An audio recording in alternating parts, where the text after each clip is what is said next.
Bismillahirrahmanirrahim. Assalamualaikum warahmatullahi wabarakatuh. Innal hamdalillah nahmaduhu wa nasta'inuhu wa nastaghfiruh wa na'udzu billahi min shururi anfusina wa sayyiati a'malina. May yahdihillahu fala mudilla lahu wa may yudlil fala hadiya lahu. Asyhadu an la ilaha illallah wahdahu la syarika lahu wa asyhadu anna Muhammadan abduhu wa rasuluh la nabiyya ba'd.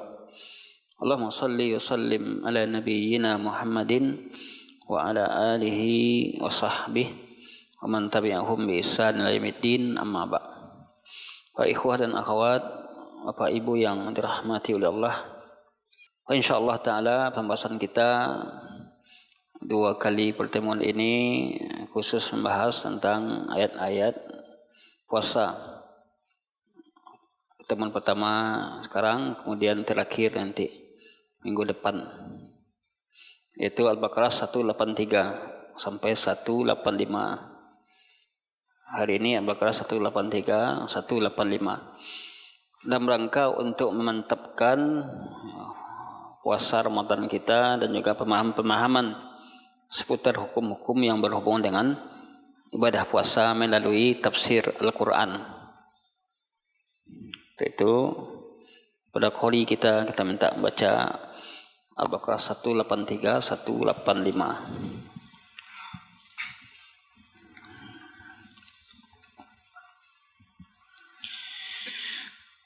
أعوذ بالله من الشيطان الرجيم. يا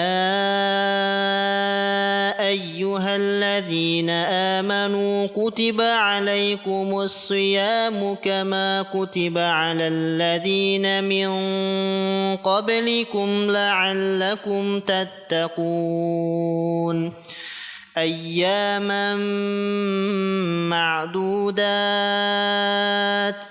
فمن كان منكم مريضا أو على سفر فعدة من أيام أخر وعلى الذين يطيقونه فدية طعام مسكين فمن تطوع خيرا فهو خير له وأن تصوموا خير لكم إن كنتم تعلمون.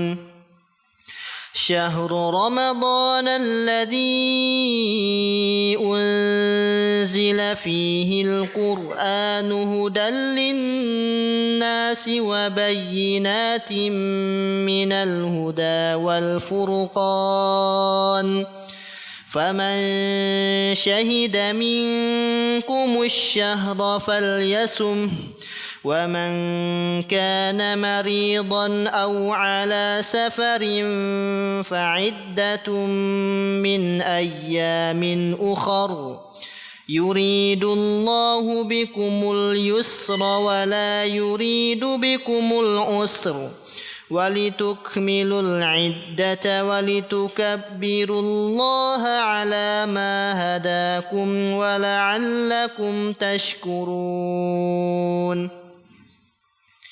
Ya ayyuha, wahai alladzina, orang-orang yang amanu, mereka beriman, kutiba, diwajibkan, alaikum, atas kalian, as-siyam, berpuasa, kama, sebagaimana, kutiba, diwajibkan, ala, atas, alladzina, orang-orang yang min, dari, qablikum, sebelum kalian, la'allakum, agar kalian tattaqun, bertakwa. Ayyaman, yaitu beberapa hari, ma'dudat, yang tertentu, yaitu bulan Ramadan.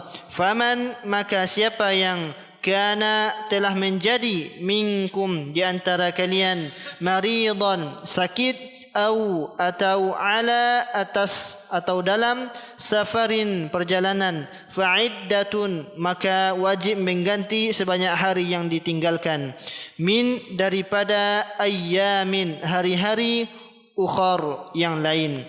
Wa ala dan diwajibkan atas alladzina orang-orang yang yutiqunahu mereka berat menjalankan puasa, fidyatun membayar fidyah, ta'amu yaitu memberi makan miskinin orang-orang miskin, faman maka siapa yang tatawwa sukarela mengerjakan khairan kebaikan, fahuwa maka ia itu khairun lebih baik lahu baginya, wa an dan bahwa tasumu kalian berpuasa khairun lebih baik lakum bagi kalian in jika kuntum kalian telah ta'lamuna kalian mengetahui.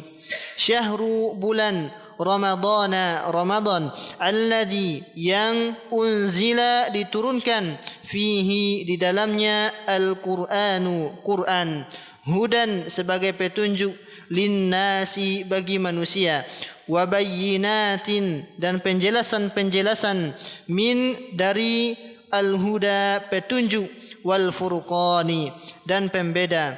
Faman maka siapa yang syahida menyaksikan, minkum di antara kalian asyahra pada bulan itu, falyasumhu maka hendaknya ia berpuasa. Waman dan siapa yang kana di dalam keadaan maridan sakit, atau ala atas atau dalam safarin perjalanan, fa'iddatun maka wajib mengganti sebanyak hari yang ditinggalkan, min dari ayyamin hari-hari ukhar yang lain. Yuridullahu Allah menghendaki, bikum bagi kalian al-yusra kemudahan, wala dan tidak yuridu dia menghendaki, bikum bagi kalian al-usra kesulitan, walitukmilu dan agar kalian menyempurnakan al-iddata hitungan atau bilangan, walitukabbiru dan agar kalian mengagungkan atau memuji Allah ala atas ma apa yang hadakum dia telah tunjukkan kepada kalian, wala'allakum dan agar kalian tashkuruna kalian bersyukur. Baik, jazakallah khairan. Ikhwatuna fi din yang dirahmati dan muliakan Allah. Ayat yang mulia ini barangkali tidak asing bagi kita. Setiap tahun ayat ini selalu dibaca karena berhubung dengan as-siyam, ibadah puasa. Akan tetapi tatkala kita tadabbur ayat yang mulia ini, maka akan semakin kuat terasa pemahaman kita terhadap ayat ini. Istilahnya tidak ada yang basi. Ya. Tidak ada yang basi. Semakin kita telaah, semakin kita tadabburkan, akan ada satu atau dua tambahan-tambahan kita terhadap makna ayat. Mari kita lihat. Ikhwatul Fiddin, ya ayyuhalladzina amanu, hai orang beriman. Biasanya kalau Allah menyeru orang beriman, maka setelah itu ada salah satu dari dua. Bisa perintah, ada kalanya perintah untuk diikuti, ada kalanya larangan untuk dijauhi. Jadi ketika Allah menyeru orang beriman, pasti ada satu dari dua. Seperti ya ayyuhalladzina amanu la ta'kulu amwalakum bainakum bil batil. Ini berarti larangan. Ya ayyuhalladzina amanu kutiba, berarti perintah. Jika Allah seru orang beriman, maka setelah itu adalah ada perintah atau larangan. Sini kita bisa mengetahui kutiba alaikumusiyam, diwajibkan atas kalian berpuasa. Allah mengkhabarkan bahwasanya wajib bagi hambanya untuk berpuasa. Kutiba dalam bahasa Arab artinya furidha, difardukan. Kutiba maknanya adalah furida, difardukan atas kalian as-siyam, berpuasa.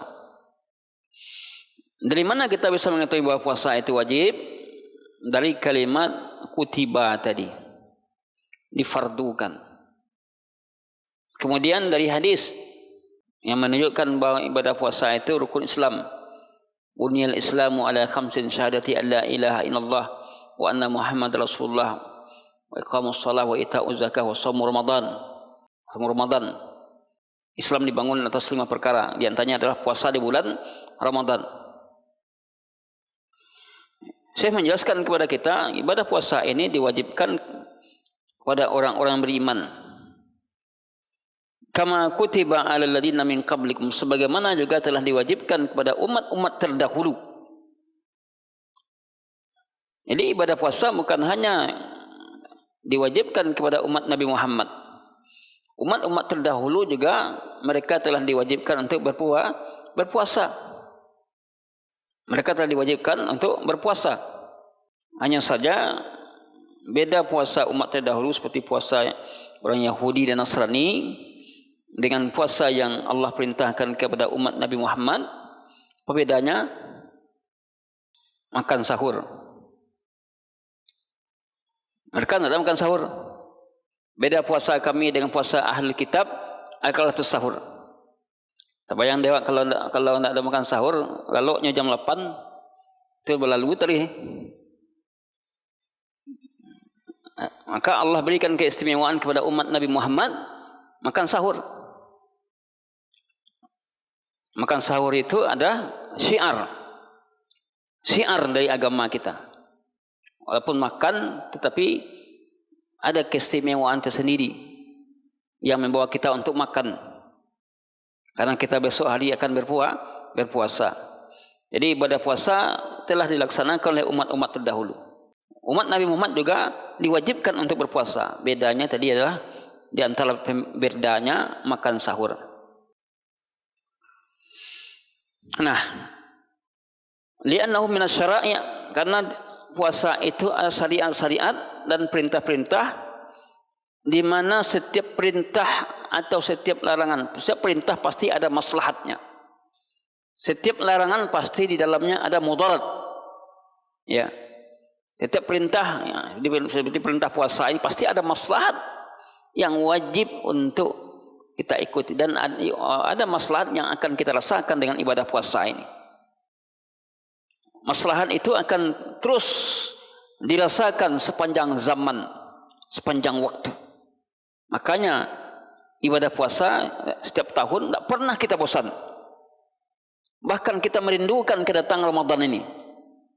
Suasana hati kita dengan datang Ramadan itu berbeda dengan bulan-bulan yang lain. Kenapa? Karena Allah telah memberikan keistimewaan Ramadan dengan bulan-bulan yang lainnya berbeda. Tiap tahun kita puasa, kita tidak pernah bosan dengan ibadah puasa ini. Bayangkan. Apalagi kalau kita paham dan tahu bagaimana para salafus saleh sikapnya dalam menyambut bulan Ramadan. Bahkan mereka bukan menyambut Ramadan itu bukan 1 bulan 2 bulan, 6 bulan lamanya mereka menyambut kedatangan Ramadan. 6 bulan. Bahkan mereka berdoa untuk bertemu dengan Ramadan, balikna Ramadan, karena mereka paham akan keagungan dan kemuliaan Ramadan tadi. Ibn Syekh menjelaskan bahawa di dalam ayat ini tansitun li hadzal ummah, memberikan semangat terhadap umat ini. Bahawa ibadah puasa itu ada bulan yang penuh memberikan semangat. Makanya kaum muslimin berlomba-lomba untuk melaksanakan amaliyah Ramadan. Lihatkan kepada aku kebaikan kalian. Ya. Kata Nabi, lihatkan kepada aku, ya, lihatkan kepada Allah kebaikan kalian. Melihatkan kepada Allah kebaikan dengan berlomba. Oleh karena itu, hendaklah kalian bertanafasu, saling berlomba untuk kebaikan di bulan ini, dalam menyempurnakan amal-amal, dan bersegera untuk memperbaiki amal, segera untuk beramal dan memperbaiki amal ini. Dan ibadah puasa dan ibadah-ibadah yang lainnya bukan perkara yang sulit. Ya, maka Syekh mengatakan wa annahu laisa minal umuri thaqilah, bahwa puasa itu bukan perkara yang berat. Ya, yang kalian kira. Buktinya apa? Anak-anak SD lah bisa puasa dia. Kelas 1 bisa puasa. Talok dia puasa. Ya. Hanya saja puasa itu hal yang mudah, akan tetapi rangkaian-rangkaian atau ibadah-ibadah yang lainnya dalam rangka menjaganya ini yang sulit. Puasa sebatas menahan haus dan lapar itu paling gampang, paling mudah. Tapi puasa mulut dari menggibah ini sulit. Puasa telinga dari mendengar yang haram ini sulit. Puasa mata melihat dari yang haram ini sulit. Makanya ibadah puasa itu kata Jabir radhiyallahu anhu, "Idza sumta falyasum sam'uka wa basaruka." Jika engkau berpuasa, berpuasalah pendengaranmu, berpuasalah penglihatanmu, berpuasalah lidahmu. Wala takun yaumu saumika wa yaumu fitrika sawa. Jangan antara hari berpuasamu dan hari berbukamu sama saja. Jadi jangan sama, hari puasa dia seperti itu, hari biasa dia seperti itu, hari puasa dia masih seperti itu. Jangan, harus bedakan. Kemudian di khutbah pindah Allah sebut hikmah dari puasa tadi. Ya. Allah sebut hikmah dalam ayat tadi. Apa hikmahnya dalam ayat? La'allakum tattaqun. La'allakum tattaqun. Mudah-mudahan kalian bisa menjadi orang-orang yang bertakwa. Jadi di antara sarana terbesar, wasilah terbesar untuk menggapai takwa ini adalah as-siyam. Ya, berarti apa? Takwa itu tidak muncul dengan sendirinya.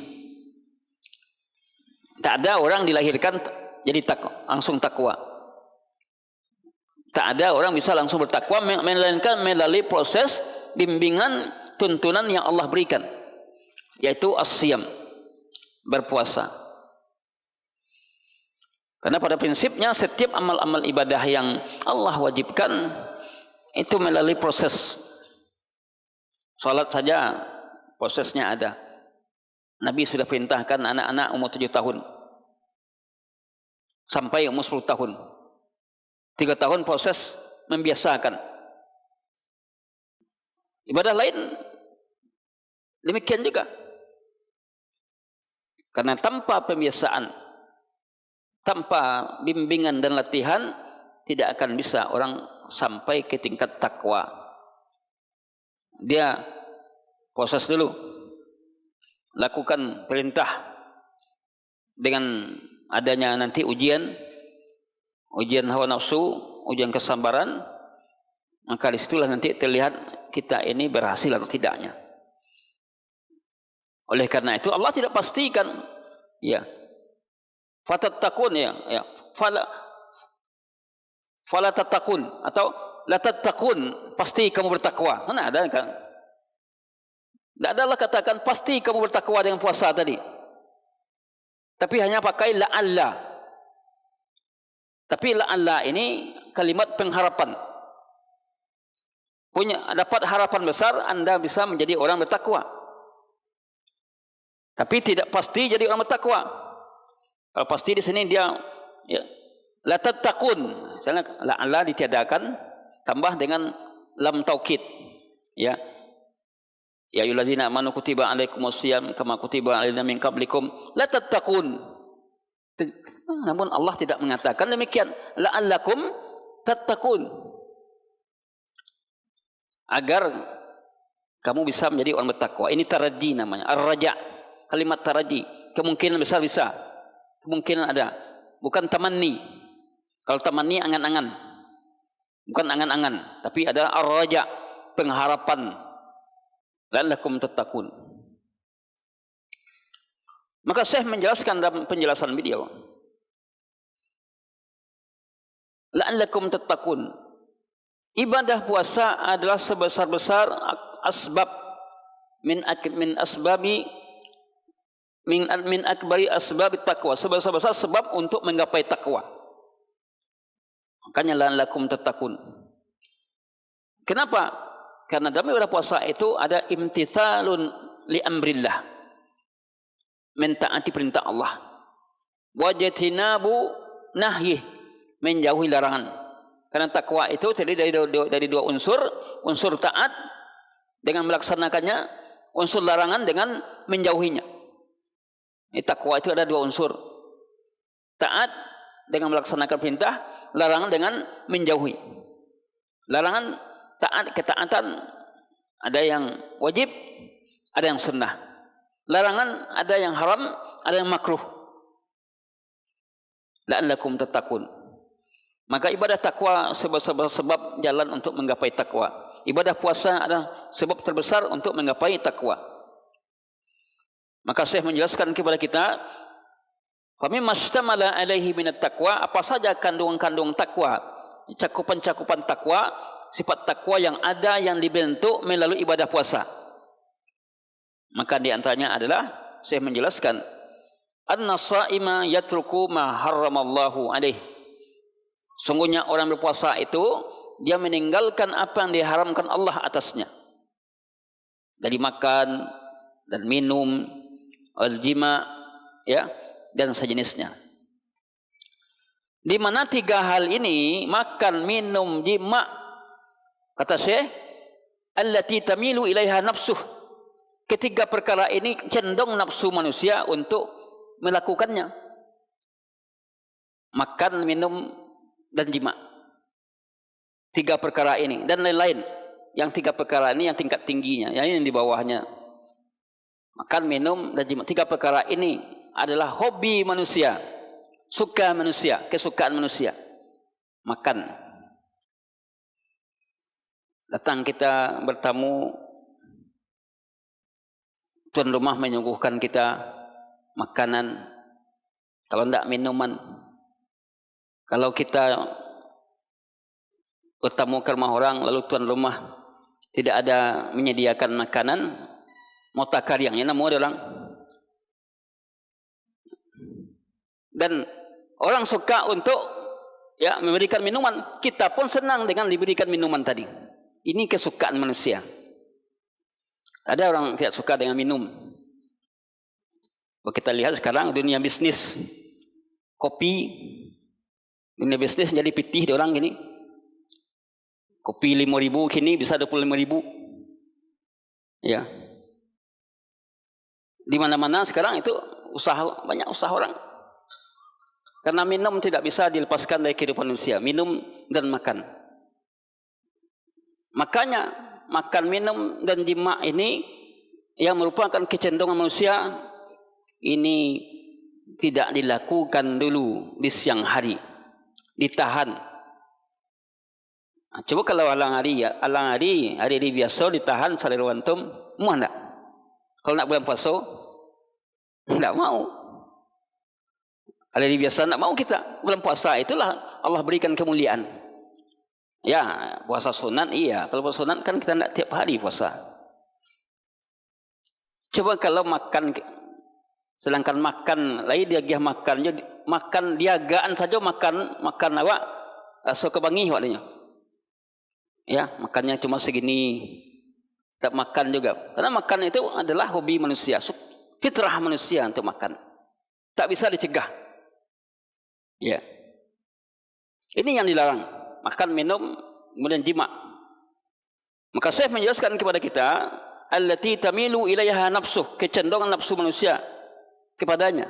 Ditinggalkan itu untuk sementara waktu, mutaqarriban bidzalika ilallah. Dan mereka untuk mendekatkan diri kepada Allah. Ini bedanya orang yang berpuasa sesuai syariat dengan orang tidak puasa sesuai syariat. Bisa jadi orang meninggalkan makan dan minum, tapi tujuannya bukan mendekatkan diri kepada Allah. Tidak dianggap puasa. Contohnya, orang diet. Orang diet kan ada memang diet. Ganas dietnya, memang tak makan, tak minum dah. Putih aja. Ini minum juga kan? Ya. Itu contohnya. Jadi orang meninggalkan makan dan minum tapi tidak dianggap dia berpuasa. Kenapa? Karena niatnya bukan mutaqarriban ilallah. Bukan untuk mendekatkan diri kepada Allah. Tapi niatnya diet. Ada niatnya lagi kalau ilmu batil, ya, kok nama nambah ilmunya misalnya. Dia disyaratkan berpuasa, Cik orang ilmu putih kan, tapi tak ilmu putih, tak apa ilmu putih. Ya, ada pula syaratkan untuk berpuasa. Jelas itu tidak dianggap puasa menurut syariat, karena bukan untuk mendekatkan diri kepada Allah. Tapi makan dan minum, meninggalkan makan dan minum di sini adalah dalam rangka untuk mendekatkan diri kepada Allah, melaksanakan perintahnya. Rajian bitarkiha thawabah, mengharapkan dengan meninggalkan tadi apa? Pahala.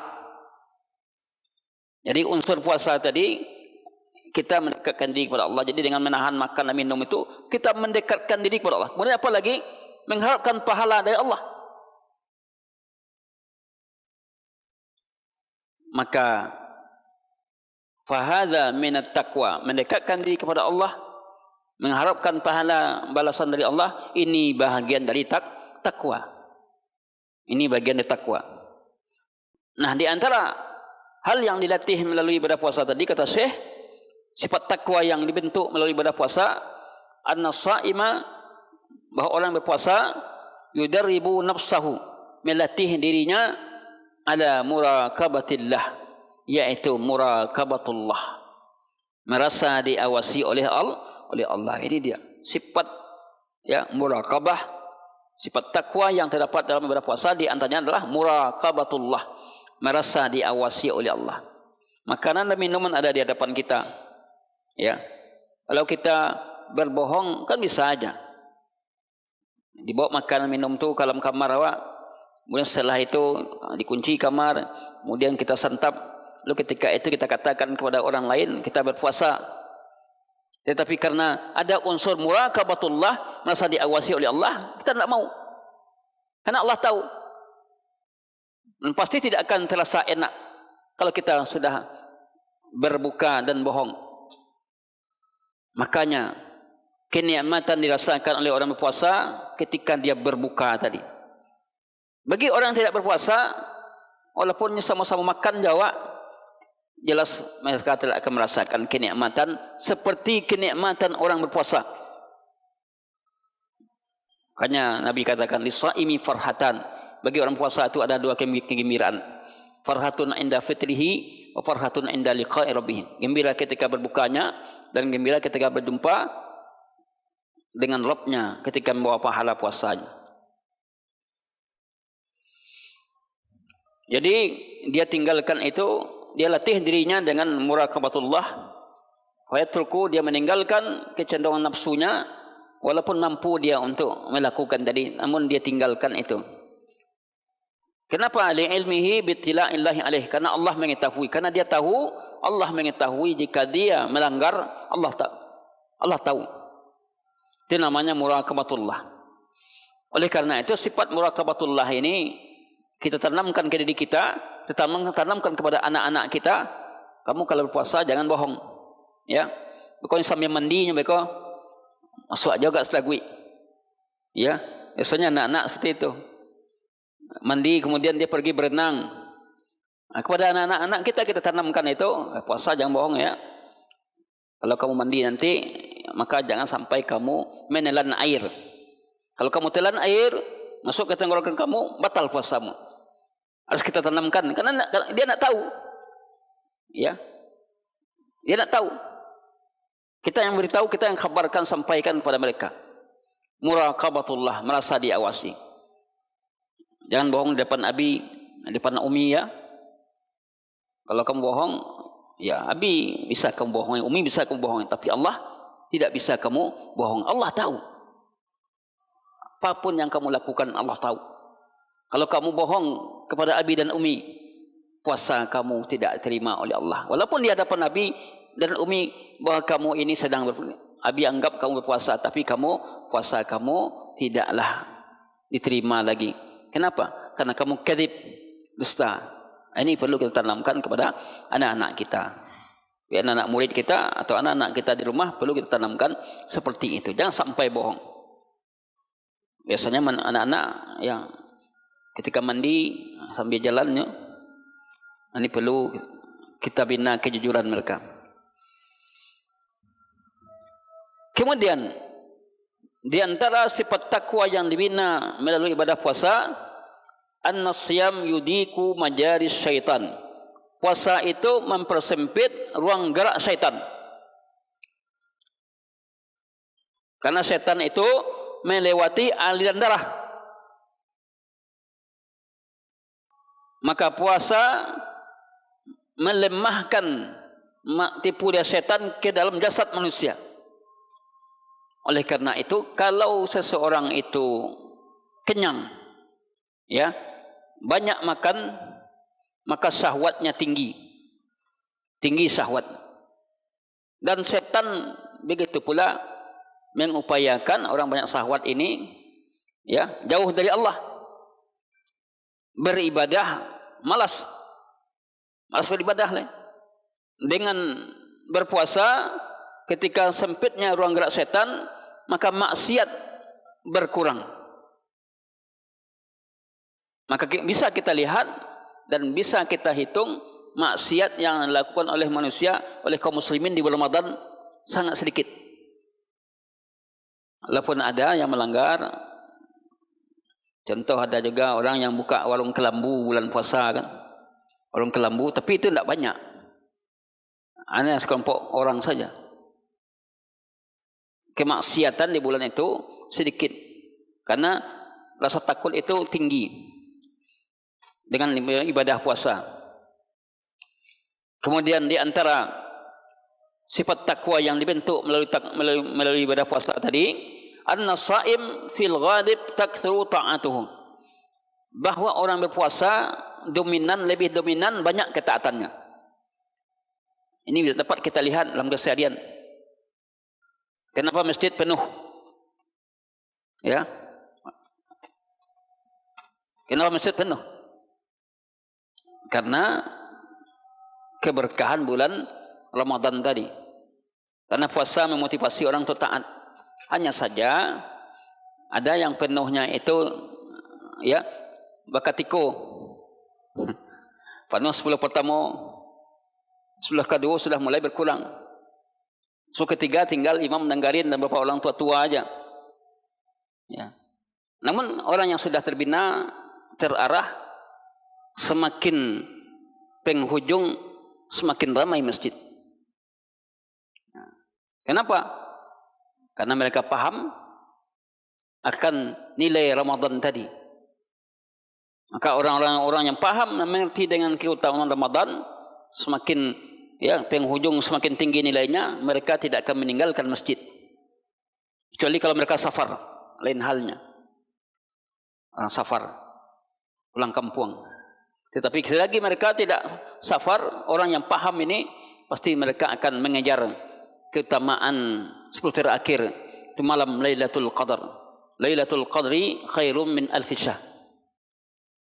Namun sebaliknya, orang-orang bisnis, ya, 10 terakhir pula peluang baginya untuk mendapatkan pitih atau rezeki. Akhirnya tinggal keutamaan-keutamaan tadi. Apa ala ya, mengaluhnya di hadapan awak. Ya, awak itu pula masuk dia untuk mengganti kadai awaknya, biaya, ya, sewa warung awak. Namun demikian, kalau kita tahu keutamaannya, tentu malamnya sampai malam pula. Malam bekerja aja. Ya, pada malam ini waktu untuk beribadah. Kalau ia sampai menjelang sore lah, malam ini memang khususkan untuk beribadah. Kalau memang kita cari nafkah, ya, karena mencari kehidupan itu tidak akan habis-habis waktunya. Lagi duit jawab berkureh je, duit je berkureh tadi, ya. Lagi kita hidup, pasti kita akan tetap mencari kehidupan. Akan tetapi kalau dalam bulan Ramadan saja kita tidak bisa mengoptimalkan diri, bagaimana dengan luar Ramadan? Ramadan saja yang memang peluang bagi kita untuk menegakkan amal soleh, kita tidak bisa. Kapan lagi kita akan mengoptimalkan amal soleh kita, ibadah kita? Oleh karena itu kita tingkatkan pemahaman kita dengan bulan Ramadan ini, pasti akan berkualitas Ramadan kita. Kemudian wat ta'at min khisalit taqwa. Ketaatan itu merupakan sifat takwa. Tadi kita katakan bahwa orang berpuasa banyak ketaatan. Sedangkan taat itu adalah min kisari taqwa, di antara sifat-sifat takwa. Kalau orang itu mengaku takwa, kemudian tidak taat menjalankan perintah Allah, maka bukanlah mereka orang bertakwa. Orang takwa itu orang taat. Nah, sifat takwa itu imtithalu awamirihi, melaksanakan perintahnya dan meninggalkan larangannya.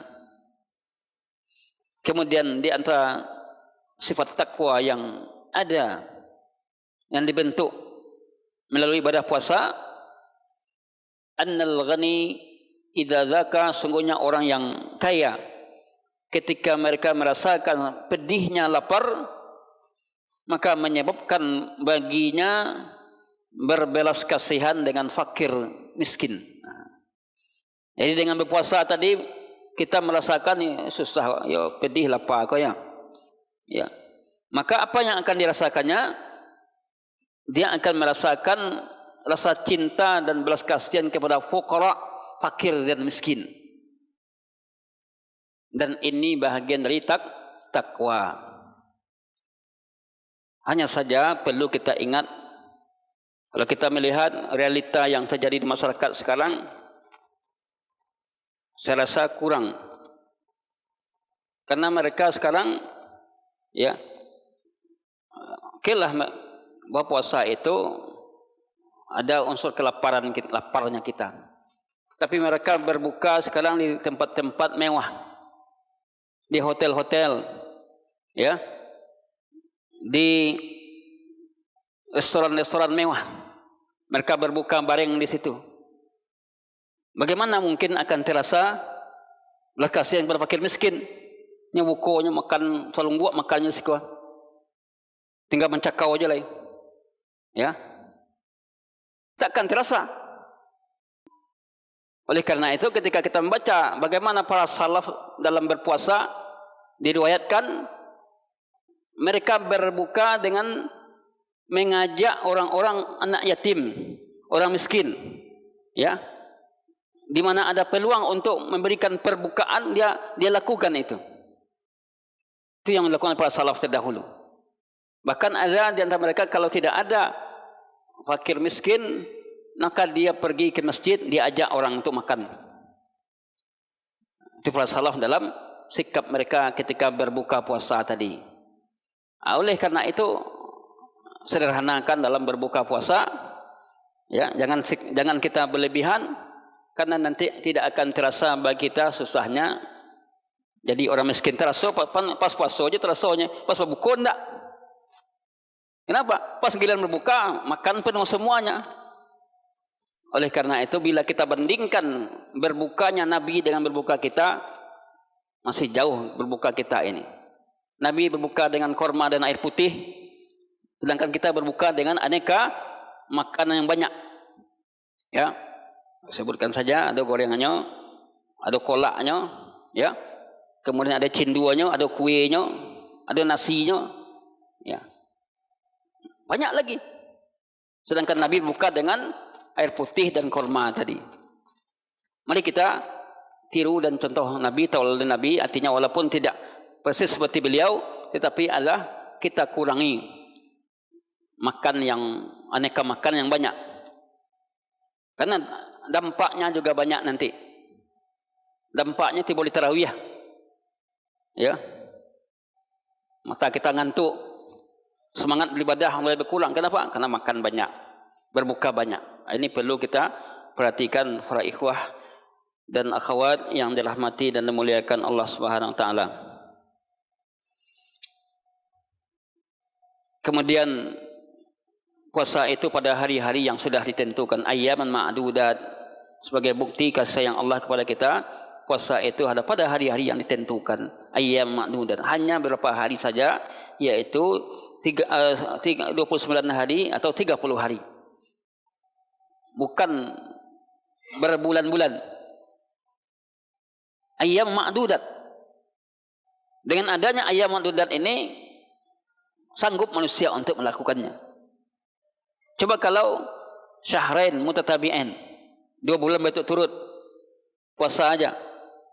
Kalau sekiranya Allah turunkan perintah puasa Ramadan dan Syawal 2 bulan berturut-turut, tentu tidak sanggup kita. Akan tapi Allah turunkan syariat puasa ini hanya ayyaman ma'dud, hari-hari yang berbilang. Ini menunjukkan kasih sayang Allah kepada kita, karena Allah tidak akan mungkin membebani kita di luar kesanggupan. Mustahil. Mustahil Allah turunkan syariat ini di luar batas kemampuan. Kalau demikian adanya, hilang sifat hikmah Allah. Allah itu kan sifatnya hakim.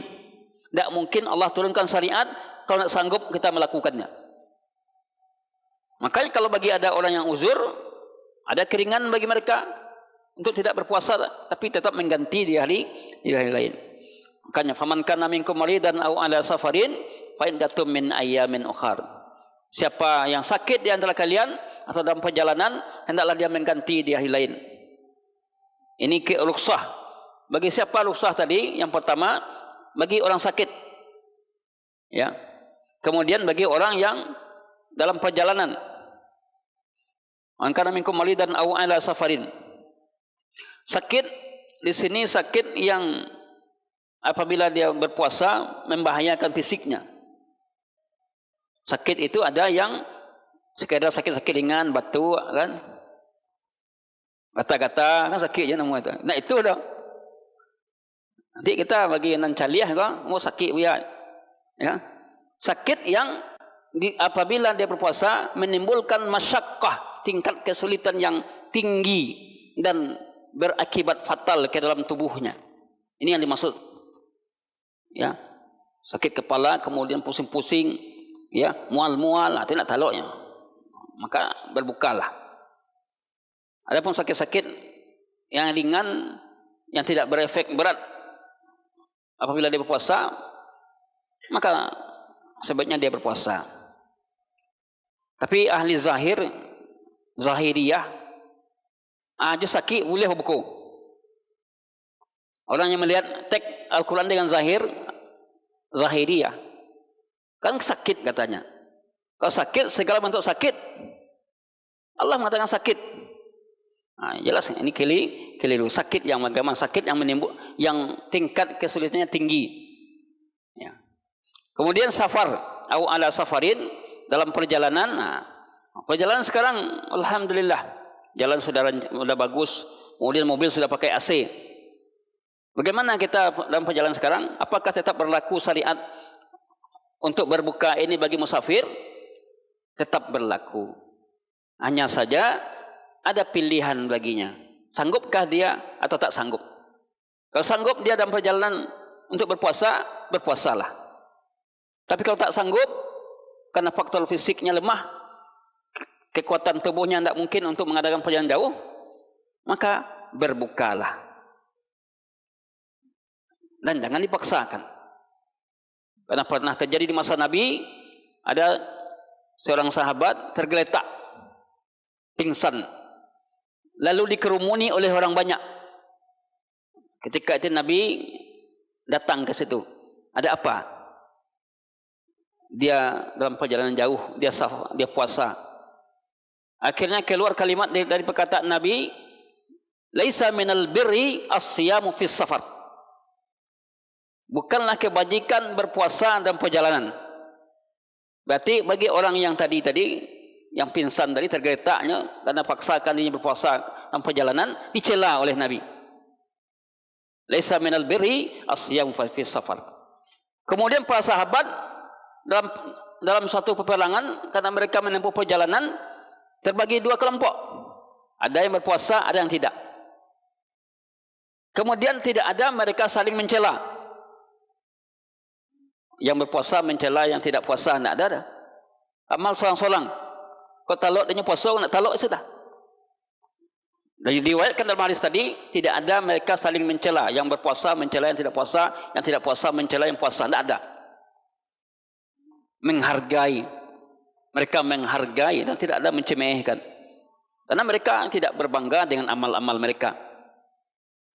Nah, ini para ikhwah yang dirahmati oleh Allah.